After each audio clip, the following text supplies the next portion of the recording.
का तो सवाल ही पैदा नहीं होता। ख्वाह किसी मुस्लिम के घर के हों, ख्वाह किसी अहले किताब के घर के। मुस्लिमीन का खाना अहले किताब के लिए हलाल कर दिया गया। इस हुक्म में इखलाकी और तालीफ कुलूब का पहलू है। मुस्लिमीन को इजाज़त दी गई कि वह अहले किताब को अपना खाना खिलाएं, तो कोई मुज़ायका नहीं हो सकता है। इखलाक और मेल मिलाप से वह इस्लाम की तरफ मायल हो जाएं। आगे अल्लाह रब्बुल आलमीन फरमाया, वल मुहसनातो मिनल मुहमिनात, और ए ईमान वालों, तुम्हारे लिए पाक दामन मोमिन औरतें हलाल कर दी गई हैं, तुम उससे निकाह कर सकते हो।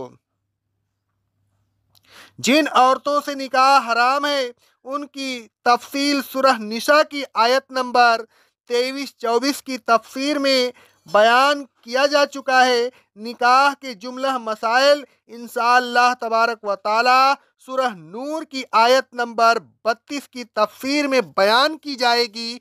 आगे अल्लाह रब्बुल आलमीन फरमाता है, वल मुहसनातो मिनल लजीन ऊतुल किताब मिन कबलिकुम, और ए ईमान वालों, जिन लोगों को तुमसे पहले किताब दी गई यानी यहूद और नसारा, उनकी पाक दामन औरतें भी तुम पर हलाल कर दी गई हैं, तुम उनसे भी अगर चाहो तो निकाह कर सकते हो। यह हुक्म इखलाकी और तबलीगी ये पहलू अपने अंदर रखता है।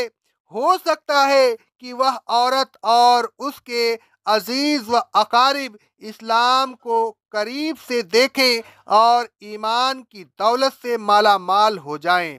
आगे अल्लाह रब्बुल आलमीन फरमाता है, इज़ा आतैतुमुहुन्न उजूरहुन्न, पाक दामन मोमिन औरतें और पाक दामन अहले किताब की औरतें तुम पर सिर्फ इसी सूरत में हलाल हैं कि तुम उनसे महर उनको अदा करो।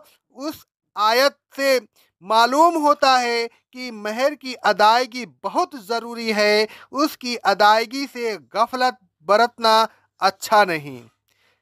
इस आयत से यह भी मालूम हुआ कि न सिर्फ मोमिन औरतों को महर देना ज़रूरी है, बल्कि अहले किताब की औरतों को भी महर देना ज़रूरी है।